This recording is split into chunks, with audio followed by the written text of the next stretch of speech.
Halo sahabat Jendela Khazanah. Selamat datang kembali di channel ini, tempat di mana kita membuka tabir masa lalu dan menyusuri kisah nyata yang pernah mengguncang dunia. Hari ini, kita akan menelusuri salah satu kasus paling menggemparkan dalam sejarah hukum Amerika Serikat. Sebuah kisah yang mempertemukan dunia selebritas, pengadilan, dan media dalam satu ruang yang penuh tanda tanya.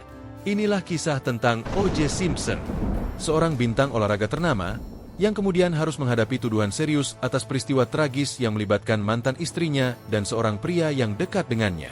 Tapi, yang membuat dunia tercengang bukan hanya peristiwanya, melainkan bagaimana kasus ini bergulir, membuka luka sosial yang dalam, dan menyisakan pertanyaan besar tentang keadilan. Apakah popularitas bisa memengaruhi putusan? Atau, apakah hukum benar-benar berdiri tanpa pandang bulu?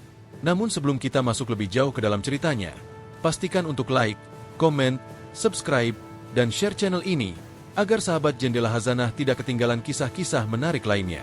Selamat menonton! Los Angeles, awal musim panas tahun 1994. Kota itu seperti biasa, bising, hangat, dan bergerak cepat. Di tengah keramaian dan cahaya lampu kota, tersembunyi sebuah kejadian yang akan mengguncang dunia. Sebuah malam yang tampak biasa, berubah menjadi awal dari kasus paling terkenal dalam sejarah pengadilan Amerika Serikat. Di sebuah rumah sederhana namun mewah di kawasan Brentwood, terhampar ketenangan yang seolah menanti sesuatu. Rumah itu milik seorang perempuan bernama Nicole Brown, mantan istri dari mantan bintang sepak bola Amerika dan selebritas terkenal, Orenthal James Simpson, atau lebih dikenal dengan nama O.J. Simpson. Nicole diketahui telah menjalani kehidupan yang jauh dari sorotan sejak perpisahannya dengan O.J. Meski demikian, hubungan keduanya tidak pernah benar-benar berakhir dengan tenang.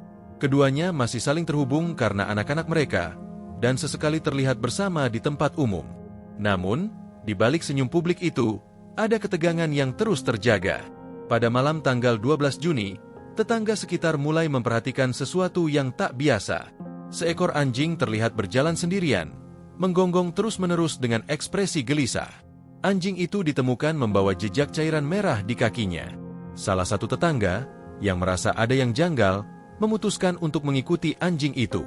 Ketika mereka sampai di kediaman Nicole, mereka menemukan pemandangan yang membekas dalam ingatan. Dua sosok tubuh tergeletak tak bernyawa di depan rumah. Salah satunya adalah Nicole Brown. Sosok lainnya adalah seorang pria bernama Ronald Goldman, seorang pekerja restoran yang dikenal baik dan sering membantu Nicole. Kejadian ini langsung mengguncang seluruh wilayah. Petugas kepolisian datang tak lama setelah laporan diterima. Lokasi segera dipasangi garis pembatas. Lampu-lampu berkedip di sepanjang jalan. Kamera wartawan mulai berdatangan. Dan detik demi detik, suasana berubah dari tenang menjadi penuh kecemasan. Namun, yang membuat semua ini semakin menarik perhatian adalah keterkaitan O.J. Simpson dengan korban. Petugas menyebutkan bahwa hubungan antara O.J. dan Nicole sempat diwarnai banyak konflik. Bahkan, beberapa laporan menyebutkan adanya kekerasan dalam rumah tangga sebelum mereka berpisah. Polisi kemudian memutuskan untuk menghubungi O.J. guna keperluan penyelidikan awal. Namun, O.J. tidak ditemukan di rumahnya. Mobilnya, sebuah Ford Bronco putih, tidak ada di garasi. Para penyidik mulai mencurigai sesuatu yang lebih besar. Mereka menemukan sepasang sarung tangan, satu di lokasi kejadian, satu lagi di properti milik O.J. Selain itu, ada jejak cairan merah yang diduga berasal dari lokasi kejadian, ditemukan juga di mobil O.J. Beberapa hari kemudian, O.J. menyatakan akan menyerahkan diri. Namun, yang terjadi berikutnya sungguh di luar dugaan. Alih-alih datang dengan tenang ke kantor polisi, O.J. justru terlihat mengendarai mobil Ford Bronco miliknya, melaju pelan di jalan bebas hambatan. Ia tidak sendiri. Seorang sahabatnya duduk di kursi pengemudi, sementara O.J. berada di kursi belakang dengan sesuatu di tangannya, tampak seperti surat atau catatan. Kejadian ini disiarkan langsung oleh helikopter berita.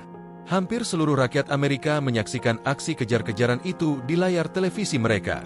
Jalan tol ditutup. Polisi mengikuti dari belakang, menjaga jarak namun siaga penuh. Warga berdiri di sisi jalan, membawa spanduk dan kamera.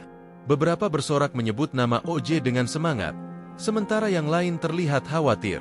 Setelah lebih dari 1 jam kejaran lambat, mobil akhirnya berhenti di rumah O.J. Polisi menunggu dengan hati-hati. Setelah negosiasi, O.J. keluar dari mobil dan menyerahkan diri. Ia dibawa ke kantor polisi untuk diperiksa lebih lanjut. Dari sinilah sebuah babak baru dimulai. Bukan hanya proses hukum biasa, tapi sebuah drama besar yang melibatkan pengacara ternama, media massa, selebritas, dan isu rasial yang sangat sensitif. Kota Los Angeles menjadi panggung utama. Seluruh Amerika memperhatikan. Bahkan dunia menoleh ke arah mereka. Kasus ini tidak lagi sekedar soal penghilangan nyawa. Ini tentang siapa yang berada di baliknya, dan apakah hukum akan mampu berdiri di atas semua pengaruh, kekayaan, dan ketenaran. Dan begitulah, malam yang tampak biasa di Brentwood itu berubah menjadi awal dari misteri besar. Misteri yang membawa nama O.J. Simpson ke ruang pengadilan, dan menciptakan garis tegas antara keadilan, keraguan, dan kekuatan opini publik. Gedung pengadilan Los Angeles County tampak megah pagi itu. Di pelataran depannya, barisan wartawan telah memenuhi ruang sejak subuh. Mikrofon berdiri sejajar dengan kamera, dan wajah-wajah serius dari stasiun berita nasional hingga lokal bersiap melaporkan setiap detik perkembangan sidang yang dinanti banyak orang. Di dalam, ruangan sidang nomor 9 telah disiapkan. Kursi-kursi kayu disusun rapi. Bendera negara berdiri di sudut, dan bangku hakim dikelilingi suasana hening yang menegangkan. Setiap sudut ruangan telah dilengkapi perangkat perekam dan dokumentasi, karena pengadilan ini akan menjadi salah satu yang paling disorot dalam sejarah modern Amerika. O.J. Simpson duduk di bangku terdakwa. Wajahnya tenang namun mata menyimpan banyak hal. Di sisinya berdiri barisan pengacara ternama, dipimpin oleh Johnny Cochran, Robert Shapiro, dan Robert Kardashian. Mereka dikenal sebagai tim impian, sebuah sebutan yang menggambarkan keahlian mereka dalam membela klien berprofil tinggi. Sementara itu, pihak kejaksaan juga tidak tinggal diam. Mereka dipimpin oleh Marcia Clark, seorang jaksa tegas yang tidak takut menghadapi tekanan publik. Di sisinya, Christopher Darden, jaksa kulit hitam yang terlibat untuk membantu menggambarkan bahwa hukum berdiri untuk semua warna kulit. Perhatian pun beralih pada jaksa yang mulai menyusun rangkaian fakta. Bukti forensik dibacakan satu persatu. Sarung tangan yang ditemukan, bercak cairan merah di mobil Ford Bronco milik O.J., serta jejak sepatu langka yang ditemukan di dekat lokasi kejadian. Barang-barang itu dianggap cukup menghubungkan O.J. dengan peristiwa tragis yang terjadi di malam 12 Juni. Namun, pihak pembela tidak tinggal diam. Mereka mempertanyakan integritas dari proses penyelidikan. Mereka mengangkat isu tentang kemungkinan bukti yang tercemar atau dimanipulasi. Salah satu polisi yang bertugas, Mark Fuhrman, menjadi sasaran kritik. Dalam penyelidikan mendalam, ditemukan rekaman lama dirinya yang mengandung pernyataan yang tidak pantas dan bernada diskriminatif. Fakta ini dimanfaatkan tim pembela untuk membentuk narasi bahwa proses penyidikan penuh bias dan tidak adil. Hal lain yang mengejutkan adalah ketika tim pembela meminta O.J. untuk mencoba mengenakan sarung tangan yang ditemukan di lokasi. Di hadapan hakim, juri, dan seluruh penonton televisi, O.J. dengan jelas menunjukkan bahwa sarung tangan itu terlalu kecil untuk tangannya. Jika tidak pas, maka harus dilepas. Begitu slogan yang mulai tersebar di masyarakat, memperkuat argumen pembela. Media massa memegang peran besar dalam pengadilan ini. Tayangan langsung disaksikan jutaan orang. Setiap ekspresi, kalimat, dan peristiwa di ruang sidang dibahas berhari-hari dalam program televisi. Bahkan, rumah tangga biasa ikut membicarakan jalannya kasus di meja makan. Pengadilan ini menjadi semacam pertarungan antara persepsi dan kenyataan. Di satu sisi, terdapat jejak bukti yang kuat. Di sisi lain, ada narasi pembelaan yang cerdas dan sistemik. Orang-orang mulai terbelah. Sebagian percaya bahwa O.J. adalah korban dari sistem hukum yang penuh bias terhadap kulit berwarna. Sebagian lagi yakin bahwa hukum seharusnya tidak tunduk pada ketenaran. Para juri, yang terdiri dari 12 warga sipil dari berbagai latar belakang, dikarantina selama berbulan-bulan. Mereka tidak diperbolehkan mengakses televisi atau media massa untuk menghindari pengaruh luar. Hidup mereka berubah. Dari warga biasa menjadi penentu nasib seorang tokoh besar. Sementara itu, keluarga korban tidak pernah berhenti menunjukkan kesedihan mereka. Ayah Nicole dan anggota keluarga Ronald Goldman hadir di persidangan hampir setiap hari. Mereka menatap diam ke arah bangku terdakwa, mencari jawaban yang tak kunjung jelas. Dunia menunggu putusan. Tekanan terus meningkat. Setiap gerakan para jaksa dan pembela dibahas hingga ke ujung kata. Di luar gedung pengadilan, masyarakat berkumpul setiap hari. Ada yang membawa spanduk dukungan, Ada pula yang memegang gambar korban sebagai bentuk tuntutan keadilan. Pengadilan ini telah berubah menjadi panggung drama nyata.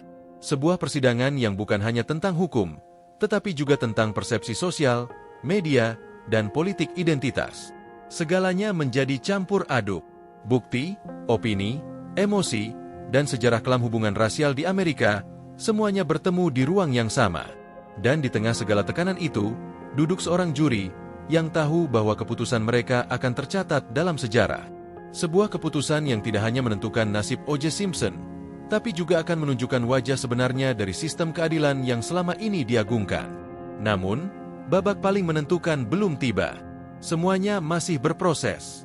Setiap hari membawa ketegangan baru, dan setiap bukti membuka pertanyaan baru. Pengadilan ini belum selesai, dan dunia belum siap menerima jawabannya. Hari-hari persidangan terus bergulir. Waktu seakan berhenti di sekitar gedung pengadilan.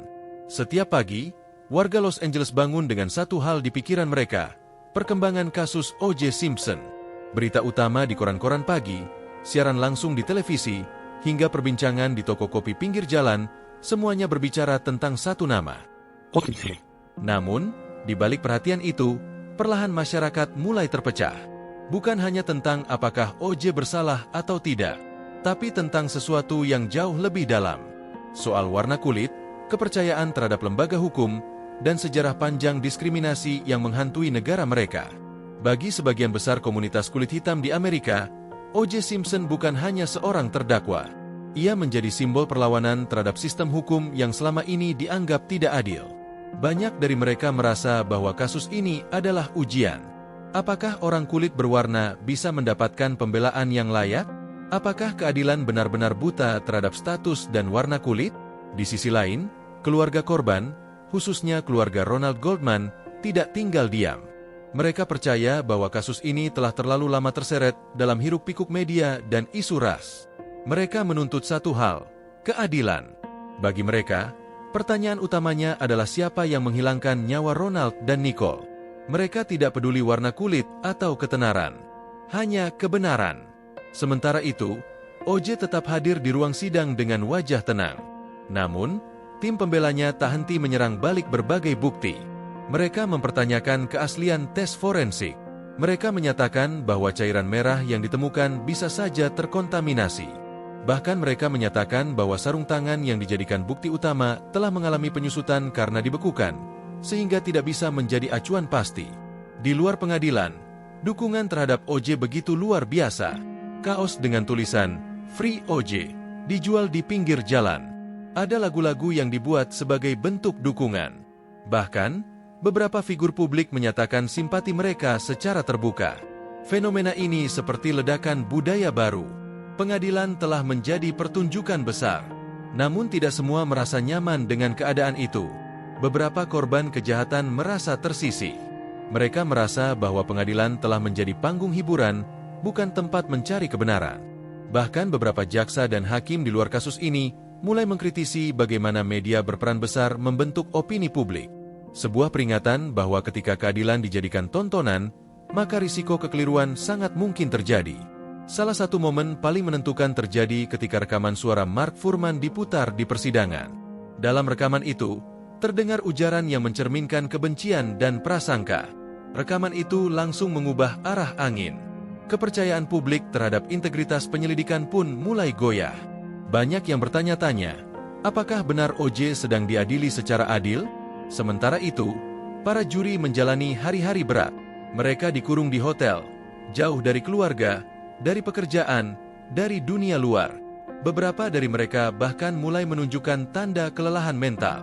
Satu persatu anggota juri diganti karena alasan pribadi atau tekanan psikologis. Perubahan ini menambah kompleksitas persidangan. Hakim harus memastikan bahwa setiap keputusan tetap sah, meskipun komposisi juri berubah. Pengacara Johnny Cochran memanfaatkan momen itu. Dengan gaya retorisnya, ia membakar semangat publik. Ia menyampaikan pidato yang tidak hanya menyentuh hukum, tapi juga nurani. Ia berkata bahwa jika bukti tidak bisa dipercaya, maka vonis tidak bisa dijatuhkan. Kalimat itu bergema. Di luar, masyarakat bertepuk tangan. Di dalam, jaksa menahan nafas. Sebaliknya, Jaksa Marcia Clark tetap teguh. Ia percaya bahwa bukti lebih kuat dari opini. Ia percaya bahwa keadilan tidak seharusnya tunduk pada tekanan sosial. Namun, ia tahu bahwa perjuangannya tidak mudah. Setiap langkah terasa seperti melawan arus deras, sementara dunia menatap tajam dari segala arah. 1 tahun lebih telah berlalu sejak malam kelam di Brentwood. Dan kini, semua pihak bersiap menghadapi babak terakhir. Pidato penutup dari masing-masing pihak mulai disusun. Juri akan segera bermusyawarah. Kamera televisi tetap menyala. Ribuan orang menanti. Apapun hasilnya nanti, dunia telah berubah. Persidangan ini bukan hanya tentang satu orang atau satu peristiwa. Ini adalah cerminan dari masyarakat yang rapuh, yang mencari arah dalam pusaran sejarah, emosi, dan pengaruh media. Pagi itu, langit di Los Angeles tampak murung. Hujan gerimis menyapu jalanan yang dipenuhi kendaraan dan kerumunan orang. Di depan gedung pengadilan, suasana lebih ramai dari biasanya. Wartawan dari berbagai negara berdiri di bawah payung dan jas hujan, bersiap menyiarkan momen yang telah lama dinanti, pembacaan vonis kasus O.J. Simpson. Setelah 9 bulan menjalani persidangan, 12 juri yang terpilih secara acak akhirnya menyelesaikan musyawarah mereka. Proses deliberasi berlangsung kurang dari 4 jam. Cepat, bahkan terlalu cepat untuk sebuah kasus yang penuh dengan kompleksitas, sorotan, dan ketegangan selama hampir 1 tahun penuh. Di dalam ruang sidang, suasana hening. Bangku-bangku penonton dipenuhi oleh jurnalis, pengacara, dan keluarga dari kedua belah pihak. Kamera televisi disiagakan untuk merekam setiap detik yang akan segera terjadi. Jutaan pasang mata dari seluruh dunia menatap layar, menunggu keputusan yang akan dikenang sepanjang sejarah. O.J. Simpson duduk tegak di kursi terdakwa. Ia mengenakan jas biru gelap, dasi polos, dan tampak tenang. Di belakangnya, pengacara Johnny Cochran menatap ke depan dengan wajah serius. Di sisi lain, Marcia Clark dan Christopher Darden menahan napas, memandang juri yang akan membacakan keputusan.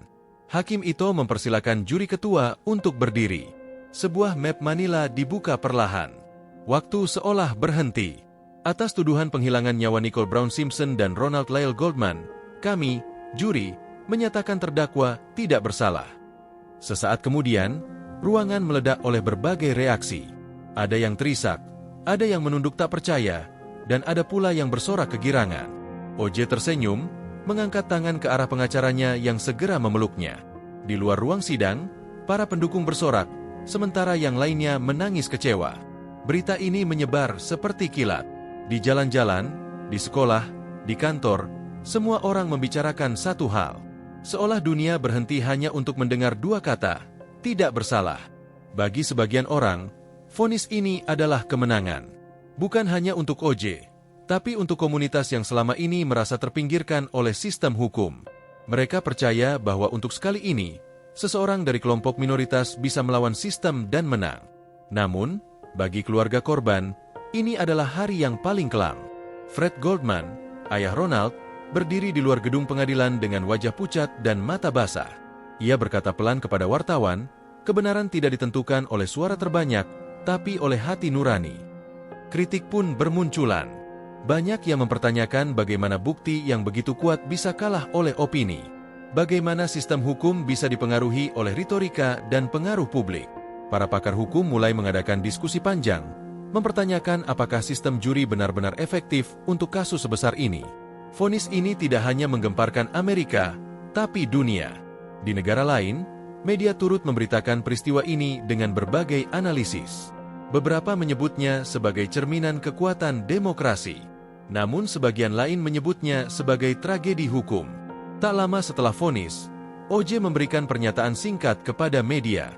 Ia berterima kasih kepada tim pengacaranya, menyampaikan belasungkawa kepada keluarga korban, dan menyatakan bahwa ia akan mencari siapa sebenarnya pelaku sesungguhnya. Namun bagi banyak orang, pernyataan itu justru menambah kontroversi. Bagaimana mungkin seseorang yang dibebaskan sepenuhnya masih ingin mencari pelaku? Setelah persidangan selesai, kehidupan tidak kembali seperti semula. O.J. tetap menjadi sorotan media. Kegiatan hariannya dipantau, rumahnya dikerumuni wartawan, dan setiap pernyataannya diangkat menjadi berita besar. Ia hidup dalam bayang-bayang pertanyaan yang belum terjawab. Sedangkan bagi keluarga korban, perjuangan belum selesai.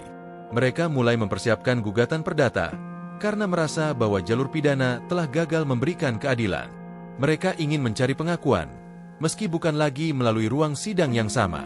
Dan untuk masyarakat Amerika, kasus ini meninggalkan luka dalam.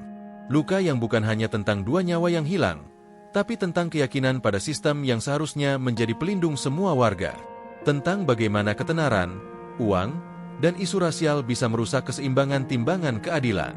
Persidangan telah usai, tapi efeknya terus bergema. Seperti gema di dalam gua yang terus memantul jauh ke depan, mempengaruhi cara masyarakat melihat hukum, media, dan kebenaran. Beberapa bulan setelah vonis yang membebaskan O.J. Simpson menggema ke seluruh dunia, suasana belum juga reda. Kelegaan yang dirasakan oleh sebagian masyarakat berubah menjadi perdebatan yang tak kunjung selesai. Di sisi lain, keluarga korban, terutama keluarga Goldman, tidak tinggal diam. Mereka memutuskan untuk membuka lembaran baru, bukan melalui jalur pidana, melainkan melalui pengadilan perdata. Fred Goldman, dengan wajah penuh tekad, berdiri di depan gedung pengadilan bersama pengacaranya. Ia tidak lagi berbicara tentang keadilan dari sisi hukum pidana. Kini, ia berbicara tentang tanggung jawab moral dan sipil. Kami hanya ingin kebenaran. Kalau tidak bisa melalui pidana, maka kami akan mencari pengakuan lewat jalur perdata, ujarnya dengan suara serak. Berbeda dengan jalur pidana yang mensyaratkan pembuktian di luar keraguan yang masuk akal, dalam pengadilan perdata, beban pembuktian lebih ringan. Cukup dengan meyakinkan juri bahwa kemungkinan besar terdakwa bertanggung jawab. Ini memberi harapan baru bagi keluarga korban. Gugatan dilayangkan terhadap O.J. Simpson atas dugaan penghilangan nyawa secara tidak sah terhadap Ronald Goldman dan Nicole Brown. Tim pengacara keluarga Goldman bekerja tanpa lelah. Mereka memanggil saksi-saksi lama, menyusun ulang alur kejadian, dan memperlihatkan kembali bukti-bukti yang dulu diperdebatkan di persidangan pidana. Namun kini, suasana ruang sidang berbeda. Tidak ada kamera televisi yang merekam setiap detik. Tidak ada kerumunan pendukung atau penentang di luar gedung. Pengadilan perdata berjalan lebih tenang, namun tidak kalah menegangkan. Fokus bukan lagi pada drama, tapi pada substansi. Tim kuasa hukum keluarga Goldman menampilkan rekonstruksi kejadian yang menggambarkan waktu dan tempat dengan detail. Mereka membawa kembali sarung tangan, jejak kaki, hingga cairan merah yang ditemukan di tempat kejadian. Mereka juga memutar ulang transkrip rekaman dari para penyelidik, termasuk percakapan yang dulu sempat meragukan kredibilitas aparat. Yang mengejutkan, beberapa saksi yang dulu tidak didengar secara utuh dalam persidangan pidana kini hadir dan memberikan keterangan yang lebih jelas. Beberapa di antaranya menyampaikan bahwa mereka takut bersuara pada saat itu karena tekanan media dan suasana yang sangat panas secara sosial. O.J. Simpson kembali hadir di ruang sidang, namun kali ini wajahnya tak setegar dulu. Ia tidak lagi dikelilingi oleh barisan pengacara ternama dengan gaya flamboyan. Tim hukumnya tetap solid, namun suasana lebih bersifat formal. Tanpa sorotan kamera, tidak ada panggung yang bisa dimainkan. Sidang berlangsung selama beberapa minggu. Pihak keluarga korban menekankan pada rasa kehilangan dan luka yang mendalam. Mereka menunjukkan foto-foto kenangan Ronald dan Nicole. Mereka menceritakan kehidupan mereka sebelum kejadian tragis itu, tentang harapan, tentang cinta, dan tentang masa depan yang direnggut begitu saja. Salah satu momen paling menyentuh terjadi saat ayah Nicole naik ke kursi saksi. Dengan suara gemetar, ia membaca surat yang ditulisnya untuk putrinya, surat yang tidak sempat diberikan. Suara itu memenuhi ruangan dan membuat banyak orang tertunduk. Ketika tiba waktunya memberikan keputusan, juri perdata tidak butuh waktu lama. Mereka menyatakan bahwa O.J. Simpson bertanggung jawab secara perdata atas penghilangan nyawa Ronald Goldman dan Nicole Brown.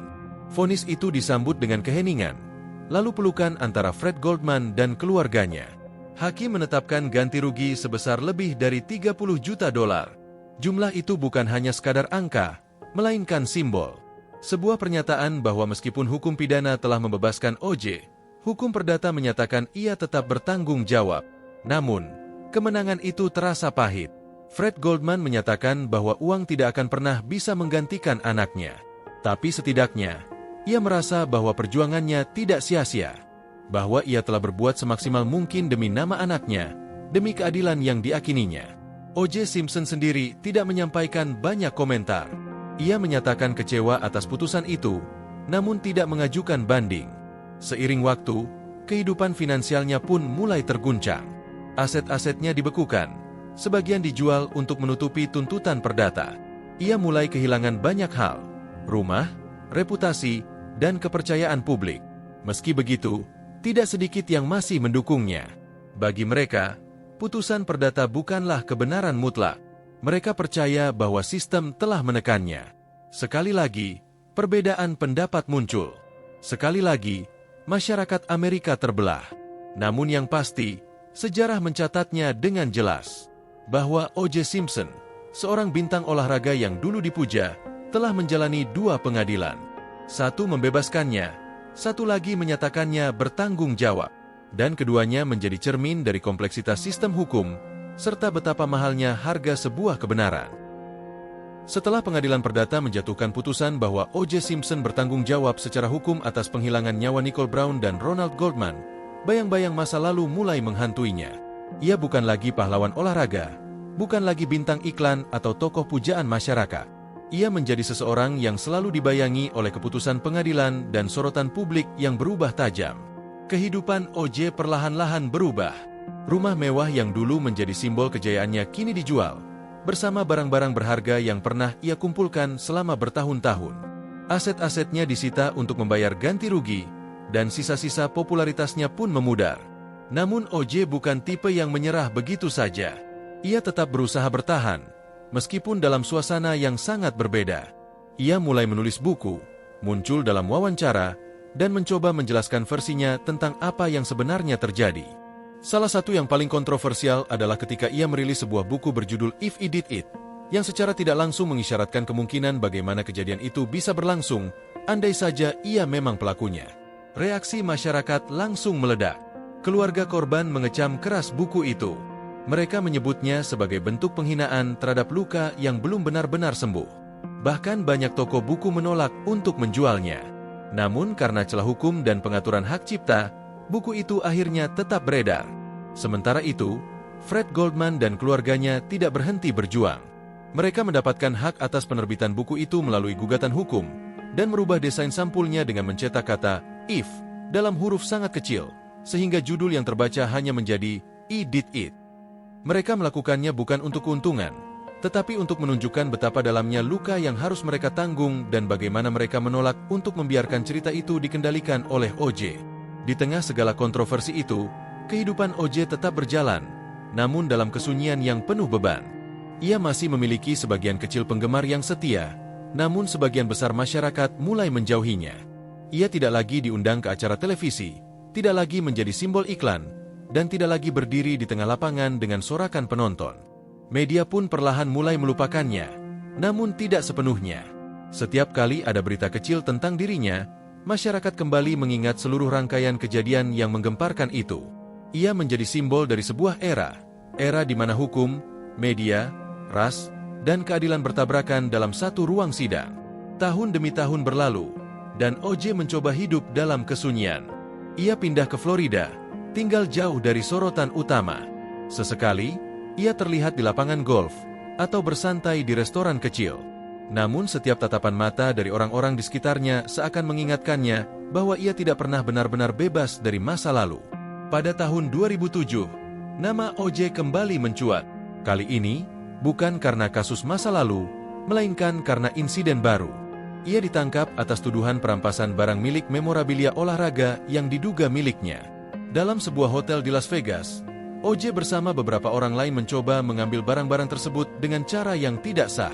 Kejadian itu menjadi sorotan baru. Masyarakat bertanya-tanya, apakah ini bentuk dari tekanan masa lalu yang akhirnya meledak? Ataukah O.J. memang belum pernah benar-benar berubah? Pengadilan kembali digelar. Kali ini, ia menghadapi dakwaan serius, termasuk pencurian bersenjata. Sidangnya berlangsung dengan cepat. Tidak seperti sidang sebelumnya yang penuh drama, sidang ini berjalan lebih tenang. Dan akhirnya, O.J. dijatuhi hukuman penjara selama lebih dari 30 tahun. Putusan itu kembali mengguncang masyarakat. Ada yang menyebutnya sebagai bentuk keadilan yang tertunda. Ada pula yang merasa bahwa hukum akhirnya mengejarnya. Namun bagi sebagian orang, ini hanyalah bagian lain dari kisah panjang yang penuh luka dan kontradiksi. Di dalam penjara, O.J. menjalani kehidupan yang jauh dari kemewahan masa lalu. Ia menjadi narapidana biasa, meski tetap dikenal oleh sesama tahanan. Beberapa tahun kemudian, ia mengajukan permohonan pembebasan bersyarat dan akhirnya dibebaskan lebih awal karena dinilai berperilaku baik. Namun saat keluar dari penjara, dunia yang ia kenal sudah berubah. Internet, media sosial, dan generasi baru yang tidak lagi mengenalnya secara langsung. Ia mencoba beradaptasi, bahkan membuat akun media sosial, tapi tetap dibayangi oleh sejarah hidupnya. Kisah O.J. Simpson menjadi semacam peringatan tentang bagaimana popularitas bisa runtuh oleh satu kejadian, tentang bagaimana sistem hukum bisa diperdebatkan selama puluhan tahun, dan tentang bagaimana luka sebuah keluarga bisa membentuk sejarah baru dalam sistem peradilan Amerika. Seiring berjalannya waktu, nama O.J. Simpson tetap terukir dalam sejarah Amerika, bukan hanya sebagai atlet legendaris, tapi juga sebagai simbol dari sebuah kisah yang penuh kontroversi dan perdebatan. Kisahnya telah mengubah banyak hal dalam pandangan masyarakat terhadap sistem hukum, media, dan hubungan antar ras. Setelah masa hukuman dan pembebasan bersyarat, O.J. memilih untuk hidup lebih tertutup. Ia tidak lagi mencari sorotan media, namun dunia tetap mencatat setiap langkahnya. Seiring berkembangnya teknologi, kisahnya pun terus dikenang dan dipelajari sebagai pelajaran penting tentang keadilan dan prasangka. Bagi keluarga korban, terutama keluarga Goldman dan Brown, perjuangan mereka tak berhenti dengan vonis pengadilan. Mereka terus mengingatkan dunia akan pentingnya kebenaran dan keadilan, serta bagaimana kehilangan orang yang dicintai dapat meninggalkan luka yang dalam dan tak terhapuskan. Kasus ini juga membuka banyak diskusi tentang bagaimana media dapat mempengaruhi opini publik dan jalannya proses hukum.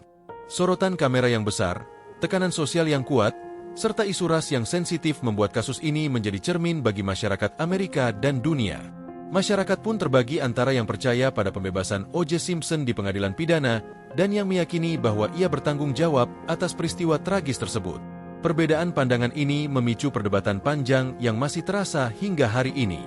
Seiring berjalannya dekade, kisah ini menjadi inspirasi untuk berbagai film dokumenter, buku, dan diskusi akademis. Tidak hanya membahas tentang hukum dan keadilan, tapi juga tentang dampak sosial, psikologis, dan budaya dari sebuah peristiwa besar.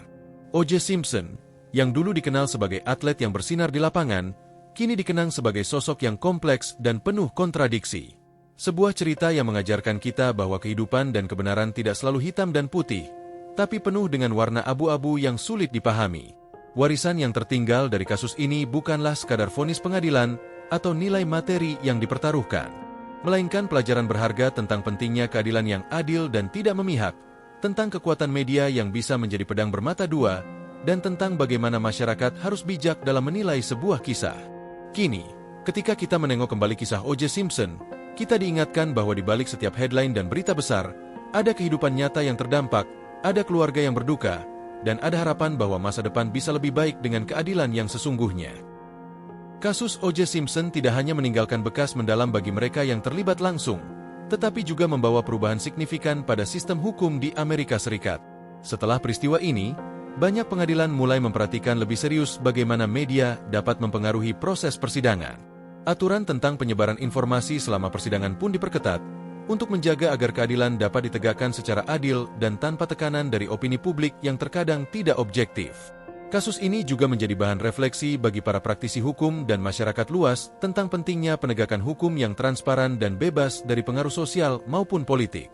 Di banyak universitas hukum, kisah ini diajarkan sebagai contoh bagaimana kompleksnya hubungan antara hukum, media, dan budaya. Meski O.J. Simpson masih hidup dan menjalani kehidupannya jauh dari sorotan utama, dampak dari kasusnya terus terasa. Ia menjadi pengingat bahwa ketenaran dan popularitas tidak selalu melindungi seseorang dari konsekuensi tindakan, dan bahwa keadilan adalah hak setiap orang, termasuk korban dan keluarganya. Dari kisah ini, kita dapat mengambil banyak pelajaran berharga. Pertama, bahwa keadilan harus ditegakkan dengan adil tanpa memandang status sosial atau popularitas. Kedua, bahwa media memiliki peran besar dalam membentuk opini publik, namun harus bertanggung jawab agar tidak mengganggu proses hukum. Ketiga, bahwa luka yang ditinggalkan oleh sebuah peristiwa besar dapat menyentuh banyak hati dan membutuhkan waktu lama untuk sembuh. Kisah O.J. Simpson adalah cermin bagi kita semua, bahwa dalam hidup ini, kebenaran dan keadilan tidak selalu mudah dicapai, namun kita harus terus berusaha menjaganya demi kebaikan bersama. Terima kasih telah menyimak kisah ini sampai selesai. Jangan lupa untuk memberikan like, komentar, dan membagikan video ini agar lebih banyak orang mendapatkan pelajaran dari cerita nyata yang menggemparkan ini. Sampai jumpa di kisah berikutnya di channel Jendela Hazanah. Salam hangat untuk semua sahabat.